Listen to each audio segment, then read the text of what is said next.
আসসালামু আলাইকুম ওয়া রাহমাতুল্লাহি ওয়া বারাকাতুহু। প্রিয় দর্শক, আমি মুক্তার ল্যাপটপ থেকে চলে আসলাম নতুন একটি ভিডিও নিয়ে। আজকের ভিডিও টপিক হচ্ছে কীভাবে আমরা সি ড্রাইভকে ক্লিন রাখতে পারি। আমাদের সি ড্রাইভের মধ্যে হচ্ছে আমাদের অপারেটিং সিস্টেমটা ইনস্টল করা থাকে, সো এটাকে ক্লিন রাখা এবং এটার স্টোরেজ ফাঁকা রাখা হচ্ছে আমাদের কাছে মোর ইম্পর্টেন্ট যদি আমরা আমাদের অপারেটিং সিস্টেমকে ইজিলি এবং ফ্রেশ ইউজ করতে চাই। তাহলে চলুন শুরু করা যাক। আমরা প্রথমে উইন্ডোজ বাটনে ক্লিক করে সেটিংস অপশনে চলে যাব। এখান থেকে সরাসরি আমরা চলে যাব সিস্টেমে আসার পরে এখান থেকে আমরা স্টোরেজে চলে যাব। এই স্টোরেজ সেন্সের ভিতরে আসার পরে আপনারা এখান থেকে যেটা করবেন, এটা অটোমেটিক্যালি অন থাকবে। এটা যদি না থাকে তাহলে এটা অন করে দিবেন। অন করে দেওয়ার পরে এখান থেকে আপনারা এটা এখন ডিফল্ট যে সেটিংসটা রয়েছে এটাই রাখতে পারেন, অথবা যদি আপনার ইচ্ছা হয় যে আমি প্রতিদিনই এটাকে একবার করে ক্লিন করব, যদি এমন হয় যে প্রতিদিন আপনি অনেক কাজ করেছেন এবং দিন শেষে আপনি ম্যানুয়ালি সেটাকে ডিলিট করতে ভুলে গেছেন, সেক্ষেত্রে আপনি এভরিডে দিয়ে রাখতে পারেন অথবা এভরি উইক দিয়ে রাখতে পারেন। আমি এটাকে এভরিডে দিয়ে রাখলাম।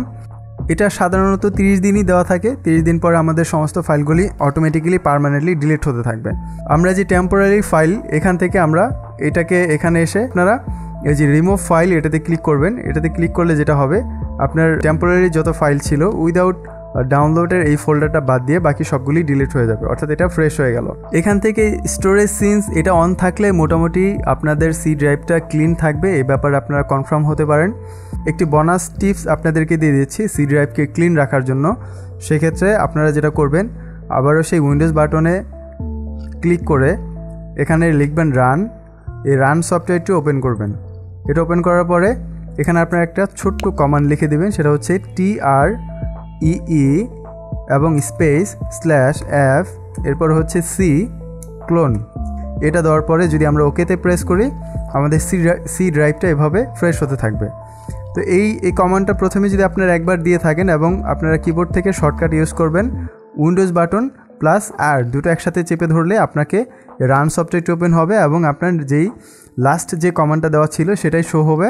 আপনারা এখান থেকে সরাসরি ওকেতে প্রেস করলেই এই কমান্ডটা পুনরায় আবার টাইপ করতে হবে না, এখানে ওকে ক্লিক করলেই আপনার সি ড্রাইভটা ফ্রেশ হতে থাকবে। এভাবে করে আপনার ল্যাপটপ বা ডেস্কটপে যতগুলো ড্রাইভ রয়েছে প্রত্যেকটা ড্রাইভ আপনি ফ্রেশ করতে পারেন। আপনার শুধু খালি লেটারটা চেঞ্জ করতে হবে, অর্থাৎ এখন আমি সির পরিবর্তে ডি দিচ্ছি এবং ক্লোন দিয়ে এন্টার প্রেস করলে আমার ডি যে ড্রাইভটা ছিল সেটা ফ্রেশ হলো। আপনাদের দিস পিসিতে গিয়ে যতগুলো ড্রাইভ থাকবে প্রত্যেকটা ড্রাইভ আপনি এভাবে ফ্রেশ করতে পারেন। তবে অধিকাংশ সময় সি ড্রাইভকে ফ্রেশ রাখাটাই জরুরি হয়ে পড়ে। এই টিপসগুলো ফলো করলে আশা করছি আপনাদের ল্যাকিংসের যে ইস্যুটা থাকবে সেটা থাকবে না। সি ড্রাইভ ক্লিন থাকলে মোটামুটি আপনার অপারেটিং সিস্টেমটা খুব ইজিলি ইউজ করতে পারবেন। তো এই ছিল আজকের ভিডিও। আশা করছি ভিডিওটি ভালো লাগবে এবং আপনাদের উপকারে আসবে। যদি তাই হয় তাহলে অবশ্যই লাইক করবেন এবং শেয়ার করতে ভুলবেন না।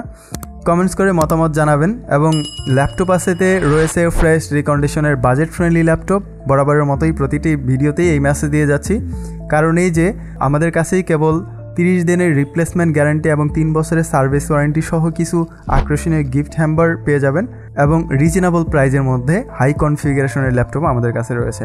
তাহলে আর দেরি কেন, যোগাযোগ করতে পারেন ডেসক্রিপশনে থাকা নাম্বারে অথবা ভিজিট করতে পারেন আমাদের অফিস অ্যাড্রেসে।